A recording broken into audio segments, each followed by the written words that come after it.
राम भक्त हनुमान को कई नामों से जाना जाता है, जैसे मारुति नंदन, पवन पुत्र, संकट मोचन आदि।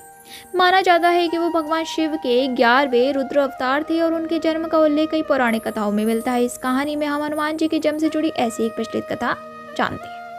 हनुमान जी के जन्म की कथा बहुत रोचक है। वो माता अंजनी और वानर राज के स्त्री के पुत्र थे। माना जाता है कि उनका जन्म कोई साधारण संयोग नहीं था, बल्कि देवतागण, नक्षत्र और सारे भगवान के आशीर्वाद से पृथ्वी से पाप का विनाश करने के लिए हुआ था। मान्यताओं के अनुसार माता अंजनी को यह वरदान मिला हुआ था कि उनका होने वाला पुत्र शिव का अंश होगा। इसके अलावा एक मान्यता यह भी है कि जब बजरंगबली का जन्म हुआ, उसी समय रावण के घर भी एक पुत्र ने जन्म लिया था। ये संयोग दुनिया में अच्छाई और बुराई का संतुलन बनाने के लिए हुआ था। बात सतयुग की है, जब माता अंजनी एक जंगल में बैठकर पुत्र प्राप्ति के लिए भगवान शिव की पूजा कर रही थी। वो हाथ जोड़कर और आंखें बंद करके आराधना में लीन थी। तभी उनके सामने रखी कटोरी में एक फल आकर गिरा।